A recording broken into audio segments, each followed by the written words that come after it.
오늘도 이 방송의 문을 열면서 어머니의 밥상 같은 푸근한 말씀의 밥상을 차리면서 어느 말로 오늘 이 시간을 시작을 할까 생각을 하다가 그저 마음속에 떠오른 한 생각을 나누면서 말씀을 시작합니다. 우리는 세상을 살아갈 때 자신을 생각의 무거움으로 짓누르는 시간이 있습니다. 자신의 생각에 그 생각의 무게에 눌려서 일어나지 못하는 경우가 많이 있습니다. 오늘 이 말씀의 시간을 통해서 자신을 생각의 무거움으로 짓눌리는 시기를 지나서 가볍고 경쾌한 마음의 길로 하나님 앞으로 한 걸음 한 걸음 나아가는 계기가 되었으면 하는 마음으로 잘랄 루딘 룸이라고 하는 아랍의 한 유명한 시인의 식기절을 여러분과 나누면서 시작합니다. 이렇게 그는 루미는 이렇게 이야기를 합니다. 단단한 바위에 봄이 어떻게 정원을 만드는가? 흙이 되라, 부서져라. 그러면 그대의 부서진 가슴에서 수많은 야생화가 피어날 것이니 너무 오랜 세월 그대는 돌투성이었다. 다르게 해봐라. 다르게 해보라. 행복하라. 이런 식기자를 남겼습니다. 흙이 되라 부서져라. 단단한 바위에 봄이 어떻게 오는가?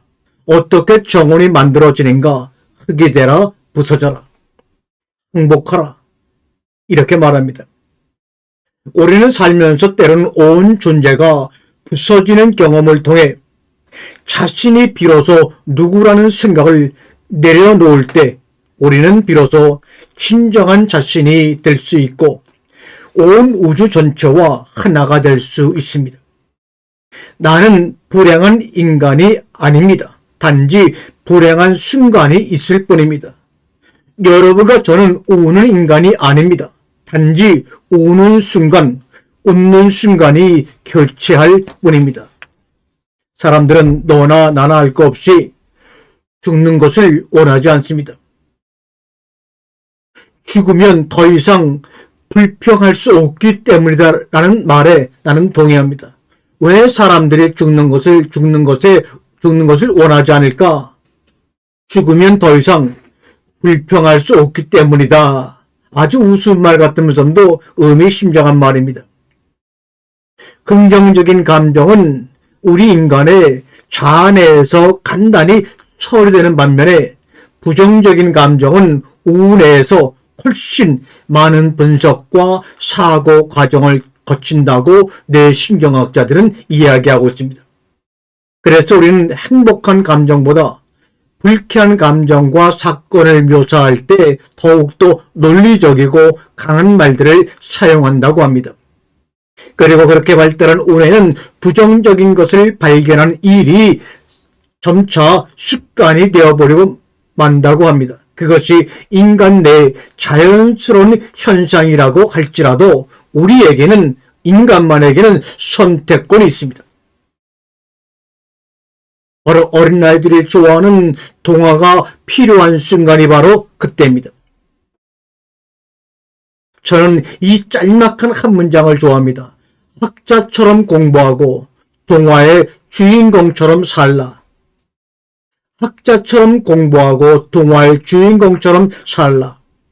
생각해보면 생각해볼수록 곱씹으면 곱씹을수록 참으로 좋은 말입니다. 우리가 생각과 싸움으로 보내기에는 우리의 삶이 너무나 짧습니다. 80년을 산다고 하지만 생각과의 싸움으로 보내기에는 80년이라는 생애는 너무나 짧습니다.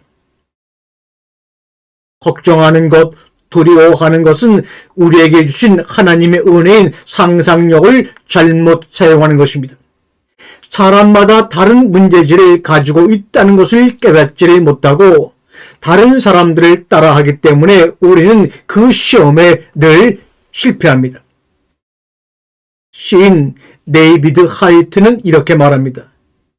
자기 앞에 놓인 길을 볼 수 있다면 그 길은 자신의 길이 아닐 가능성이 크다. 아마도 자신의 길로 여긴 타인의 길일 것이다. 자신의 길은 한 걸음씩 한 걸음씩 내디디면서 알아가야 한다. 영혼은 그 여행 자체를 좋아한다고 시인 데이비드 화이트는 이야기합니다. 우리가 세상을 살아가면서 문제를 발견할 때가 많은데 그 문제를 발견하는 문제 자체가 문제일 수가 있습니다. 삶에 대해 늘 불평하는 제자가 있었습니다. 인간은 생로병사뿐 아니라 온갖 문제에서 벗어날 수 없으며 그것들이 삶을 불행하게 만드는 원인이라는 게 그 제자의 주장이었습니다. 그래서 매사에 행복하지 않았습니다. 어느 날 보다 못해서 스승이 그를 불러 물 한 잔을 가져오게 시켰습니다. 그리고 그 물에 소금 한 줌을 타서 마시게 하고는 물었습니다. 제자야, 물맛이 어떠니? 그러자 제자는 얼굴을 찌푸리며 너무 짜서 마실 수가 없습니다. 그러자 이번에는 스승이 근처에 호숫가로 그를 데리고 왔습니다.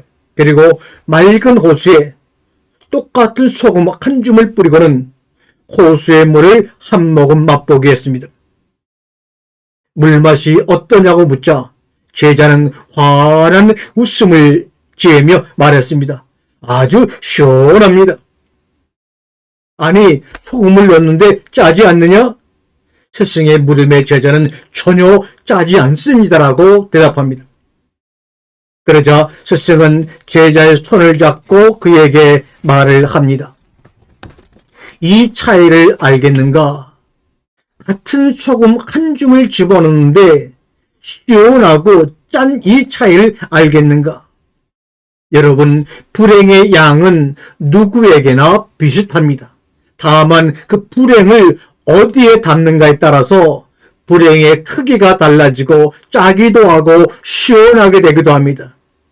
그러면 여러분 한 컵의 유리잔이 되지 마시고 여러분의 마음이 호수가 되시기를 원합니다. 인생의 문제는 소금과 같다는 것입니다. 소금의 양은 같지만 우리가 얼마만한 마음의 넓이로 그것을 받아들이는가에 따라서 짠맛의 정도가 달라진다는 교훈입니다. 여러분의 인생을 살아가면서 삶의 아름다움을 놓치고 있다면 혹시 뛰어난 문제 발견자이기 때문은 아닐까요? 아름다움을 발견하는 눈보다 문제를 발견하는 눈을 더 크게 뜨고 있기 때문에 그런 것 아닐까요? 문제를 발견하는 마음으로부터의 해방, 이것이 되지 않으면 여러분이 가진 모든 문제로부터 벗어나기는 힘들 것입니다. 사람들은 자신에게 주어진 하나님의 은혜와 달란트보다 자신에게 주어진 한계를 먼저 발견하고 받아들이는데 아주 익숙합니다. 따라서 많은 사람들이 꿈꾸는 성공 또한 세상이라고 하는 거대한 유리병 안에서 좀 더 편안하고 좀 더 안락한 자리를 찾는 데 초점이 맞추어져 있을 뿐입니다. 하지만 자신만의 특별하고 위대한 성공을 쌓은 사람들은 압니다. 진정한 성공은 유리병 바깥 세상에 존재한다는 것을요. 에덴 동산 울타리 바깥에 존재한다는 것을 그들은 압니다. 사랑하는 성도 여러분, 하나님 앞에서 죽고 예수로 말미암아 하나님 아버지의 아들로 태어나시는 은혜가 임하기를 원합니다. 그 이름은 바로 탕자만큼 자기만의 달란트를 발견한 자가 있으면 한번 말씀해 보십시오. 오직 앞만 보고 달리며 성공이라는 이름의 별장을 짓고 정원을 꾸미는데 몰두해 온 것은 아닌지 한번 우리들의 지나온 인생을 돌아보시기를 원합니다. 당신이 점점 높은 담장을 쌓고 아무도 넘볼 수 없는 철저히 대문을 닫고 있는 사이에 여러분 당신들은 얼마나 외롭고 쓸쓸한 삶을 갖게 되었는지를 생각해 보라는 이 말입니다. 여러분, 진정한 성공이라고 하는 것은 참된 의미를 베풀고 함께 나누는 데 있는 것 아닙니까? 에덴 울타리의 담을 점점 견고한 것으로 쌓고 그 안에 안주해 살아보아라. 거기가 천국이겠는가? 하나님이 말씀합니다. 진정한 성공은 안과 박이 하나가 되어 조화를 이룬 풍경입니다. 달란트를 숨겨둔 사람은 세상이라는 틀 안에 갇혀 있을 수밖에 없습니다. 갇힌 자가 꿈꾸는 성공이란 아무리 위대한 성공처럼 보여도 평범한 성공에 불과합니다. 자신이 갖고 있는 달란트를 위대한 성공으로 승화시키고자 하신다면 언제나 세상과 조화를 이루기 위해, 언제나 상대방과 조화를 이루기 위해 자신의 몸과 마음을 한껏 펼칠 수 있어야 합니다. 다시 말합니다. 울타리 안과 밖이 조화를 이루어야 합니다. 진짜 성공, 진짜 축복은 에덴 울타리 밖에 있다는 것을 여러분 경험하시기를 원합니다. 사람과 사람이 서로 아름답게 기대어 있을 때 비로소 사람 인자를 이룰 수 있습니다. 이를 가능하게 하는 것이 바로 사랑입니다. 두 사람이 서로의 삶을 합치는데 사랑보다도 위대한 조건은 없습니다. 믿음은 바라는 것들의 실상이요 증거라고 말하지만 그건 믿음이 아닙니다. 우리가 알고 있는 그 문자 그대로 바라는 것들의 실상이요 증거라면 그건 믿음이 아닙니다. 증명되고 드러난 것은 이제 더 이상 믿음이 아니지요. 그것은 과학입니다. 히브리서의 이 말은 말씀 가운데 끊임없이 읽는 자가 알아차리고 사색하라는 말입니다. 답이 아니라 현명한 질문의 가정을 우리에게 이야기하고 있습니다. 늘 새로운 것을 향하여 앞으로 나아가고 도전하라 이 말입니다. 그게 믿음입니다. 믿음은 고정되어 있는 울타리가 아니라 늘 세상을 향하여 변하여 가는 겁니다. 성경을 더 깊이 들여다보고 더 물러나거나 더 가까이 다가섬으로 새로운 존재의 방식의 가능성을 여는 것이 바로 히브리서가 말하는 믿음은 바라는 것들의 증거요 보이지 않는 것의 실상이라고 얘기합니다. 창조행위라고 하는 것은 우리의 눈으로 볼 수 없는 그 너머 신비한 영역에 들어가려고 하는 시도입니다. 초월하고 싶은 욕망입니다. 우리가 창조하는 것은 이해를 범위를 벗어난 내면 세계를 살짝 공유할 수 있게 허락합니다. 예술이라는 것, 하나님의 말씀은 보이지 않는 세계로 간 하나의 포탈입니다. 창조 도구가 무엇이든 진정한 도구는 바로 나 자신입니다. 나를 둘러싼 광활한 우주의 초점이 나를 통해 맞춰지는 겁니다. 창조는 그 하늘과 그 땅에 들어가 보려는 시도입니다. 창조할 때 우리는 우리의 고유한 개성을 표현하는 것이 아닙니다. 단 하나의 무한한 존재와의 긴밀한 연결을 표현하고 소통을 나누는 겁니다.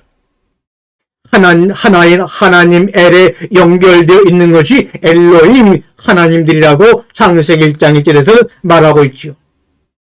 안에서 일어나는 일, 즉 감각, 감정, 생각의 패턴에 집중하면 우리가 알지 못하는 놀랍고 풍성한 재료를 발견할 수가 있습니다.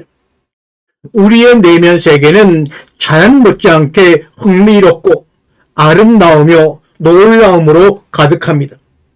결국 그것도 자연에서 태어난 것이기 때문에 그렇습니다.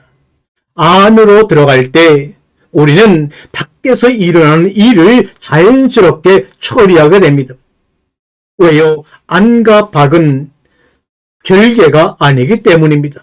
하나로 연결되어 있습니다. 하나님의 사랑, 그리스도의 사랑으로 연결되어 있습니다. 근본적으로 당신의 소재가 안에서 왔든 밖에서 왔든 아무런 차이가 없습니다. 갑자기 떠오른 아름다운 생각이나 혹은 문구, 아름다운 노을은 어느 쪽이 더 낫다고 할 수가 없습니다. 서로 다를 뿐 똑같이 아름답습니다. 아는 것보다 항상 우리에게는 더 많은 선택지가 존재한다는 사실을 여러분 올 시간 꼭 기억하시기를 주님의 이름으로 축원합니다. 아멘.